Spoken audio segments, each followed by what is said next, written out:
Hey guys, welcome back to my channel. So today we will be reviewing the Sultry palette as well as ABH's new glitters. And I won't talk that much. The first part of the video is a talk over. I hope that's okay with you guys. And then at the end, when I'm giving my thoughts, it's me talking to you guys. Just because I didn't want to make the video so long. So yeah, you guys, I hope that you guys enjoy it. Alright you guys, so I'm going to take the Plouise base to prime my eyes, and I do not set my base. And then I'm gonna take a piece of tape just so I can get like a really nice precise cut look.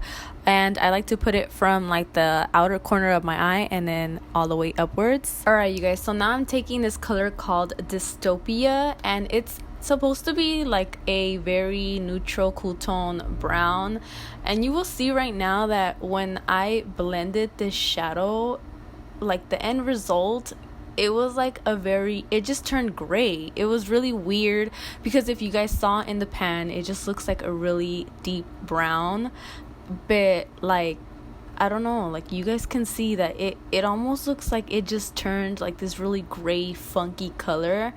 Don't get me wrong, in the pan it looks pretty, but when it goes on your eye and you're blending it out, I have no idea what they intended to do with the shadow, but it was just did not do what I wanted to do. The brush that I'm using is by Morphe. I will list it down below. I forgot like the number of it, but this brown, it just wasn't doing it for me, okay? And then I took this color called Twig, and you will also see that like when I start blending these shadows together, it almost seemed like it just blended into one big color. Like there, you did not see like the separation in these shadows. So I don't know, I think it's just because I don't really like cool tones, which I'm pretty sure there's going to be someone out there who really enjoys this palette. And don't get me wrong, like the formula of this palette is so good. I just think for me, the colors weren't really like doing it. ABH's formula has always been pretty damn good, and except for like obviously Subculture, but that's like another story. But aside from the formula always being really good, it's just the colors of this palette. Now I did take a little bit of this color called Birch, and I added it to like kind of like beneath my brow bone. And again, I will list the brushes that I used. Alright you guys, so now I'm taking this black shadow called Noir. I just googled how to say it because I couldn't say it. I kept saying Noir. It's just really not like a word I can say. Anyways, just if you don't know how to say a word, just Google it, okay? Google is your best friend. So now I'm taking this and I'm putting it like right into my crease as well as the outer portion of my eye, and then I'm blending it outwards a little bit. The brush that I'm using is the Morphe E17 brush. Also, I want to mention that Noir, whatever, the black shadow is already an existing shadow. Most of the shadows that are in here are brand new aside from Fresh and Noir. So I am glad that at least we're getting brand new shadows and not repeating shadows. I think that's why a lot of people were worried about this palette, is that they thought, that they were going to be repetitive shadows. They're not. They are new, aside from those two. Now I'm taking Rose Quartz. That's what it's called, yes. I never have an issue with ABH's shimmers. They're always really great. You don't need to wet your brush, which is the great thing about these shimmers as well. And you could you can to intensify it, but you don't have to, because they're a really great like formula. They're very fine as well. And then I'm taking this color called Tiki, and I'm putting this on the outer portion of the eye. I kind of wanted to create a really nice gradient. It didn't matter anyways at the end because it's going to get covered with glitter. But I just wanted to use them. I wanted to see how they worked. But again, ABH's formula with shimmers are very nice, and I give them an A+ with that, okay? Now I'm taking Too Faced Shadow Insurance glitter glue and the glitter in Star Power, I believe that's what it's called, and I'm going to place this all over my lid. Now I'm not a huge glitter fan, but I did like these glitters.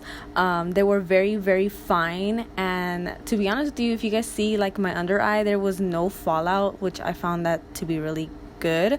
Also, these washed off very easily, so I was very pleased with that. You know how there's just some glitters that they just like stick onto your skin for like days and they never want to come off. Like these, as soon as you put your arm under water or your face under water, like they come off so fast. So I appreciate that, okay? And then I went in with the black shadow, which I'm not going to say the name again because I'm not going to butcher it.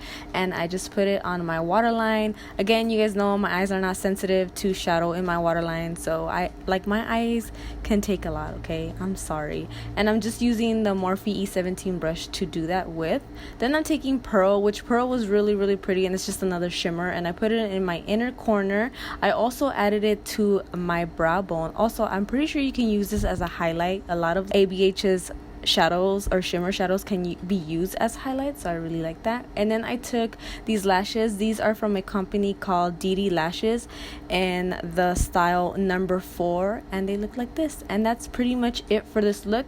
We will get right into my thoughts and opinions on this whole entire collection. I forgot to mention that I use ABH's jet liner to give myself a wing. Alright, you guys, so let's start off with the glitters. Now, ABH came out with a line of glitters. They came out with 8 of them, and they retail for $15, and the amount of product that you are getting is 4.4 grams. Now, I really did like the glitters. I really felt like they were super, super fine, and they were also really easy to remove. Like, literally with water, they washed off, so I really do like that. Now, I know $15 may be a little pricey to some, but the amount that you're getting is pretty decent and worth it, so I really do like the glitters, and I do recommend them. Now, ABH came out with a set of 4 glosses for $25, and they look like this. They're minis, so they're very small.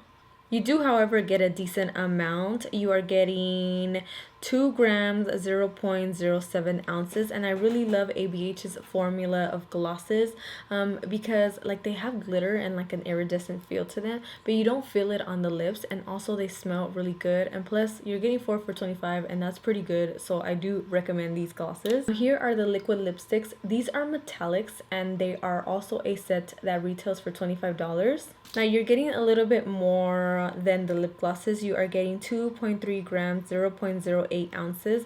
Now, I don't really care for those liquid lipsticks because they're metallics, and I don't really like metallics because when you do rub your lips, they do crumble. So I could definitely pass on those, but if you like metallic liquid lipsticks, then those are for you. Alright guys, so let's get into this palette. Now this is called the Sultry Palette. The packaging is very beautiful. It has like this glittery texture feel to it. Now when you open it, it has 14 shadows, 7 mattes, and 7 shimmers. It also has a mirror and a brush. And the amount of product that you are getting is 0.83 grams, 0.029 ounces each. The life shelf or shelf life is 18 months, and it is also cruelty free. Now, most of ABH's palettes retail for $42. I'm pretty sure that's how much this palette is going to retail for. If I'm wrong, I'll put it down below. Now, Norvina is marketing this palette as a cool tone neutral with a pop of coral, and I could definitely see that this is a very cool tone palette. She is also marketing this towards people who maybe have never tried a cool tone palette, because with Modern Renaissance you're getting like your warm tone shadows as well as soft glam and subculture, which has like your greens. So I'm pretty sure they wanted to come out with a cool tone palette just so it could kind of like complete the family in a sense, if that makes sense. And she's also marketing this palette towards a working makeup artist. Every makeup artist obviously needs every single tone of color, warm tones, neutrals, cool tones, so it makes sense. The formula is supposed to be like Modern Renaissance, Norvina, and Soft Glam as well. What inspired Norvina to create the palette was one of those smoky like eyes for like the holiday, which is obviously perfect for the holiday. Now, my personal opinions. When I first saw this palette, if you guys can see, it's a beautiful, beautiful palette, and I was very wowed by it. I was like, holy shit, this looks so dope. Like the packaging and the glitter is like wowing me right now, you know. But when I saw the inside of it, I was kind of like, okay, like I could probably pass on this palette. This is probably a palette that I wouldn't really necessarily pick up because one, I don't really like cool tones, and to be honest with you, now that I've played with it, I don't feel like these shades are shades that I would really ever use aside from the shimmers. The shimmers are bomb. Like shimmers can be used in any situation, okay? These are beautiful shimmers. I'll give them that. But the mattes in these palettes just did not wow me. The brown in this palette, it turned gray, and you guys heard me talk about that before. It turned gray on me, and I don't know, like didn't like that. Now, aside from my personal feelings on this palette, ABH's formula always comes through. Like, they're very blendable, they're very pigmented. They do have fallout. You guys know how I feel about fallout. I don't like fallout. I am glad that they are very pigmented and they're blendable, so I'll take the fallout. If you like the look and if these are colors that you gravitate towards, then I definitely would recommend it. However, I do hope that they come out with something different. Okay, so I wanted to pause the video to elaborate on what I mean by when I say I just want something different. To me personally, the shadows were a little underwhelming compared to the packaging itself. You know what I'm saying? And I get it. It's the holidays. The holidays means more fall-like looks, more smoky eye looks, and I also get the consumer side and the business side of this. I just want something different, and this palette was just not it for me. You know what I'm saying? I did hear that they're coming out with a colorful palette, so hopefully we get that soon. And I'll be waiting for that one. But yeah, you guys, I think that's pretty much it for this video. I hope that you guys enjoyed it, and I will see you guys in my next tutorial. Bye guys.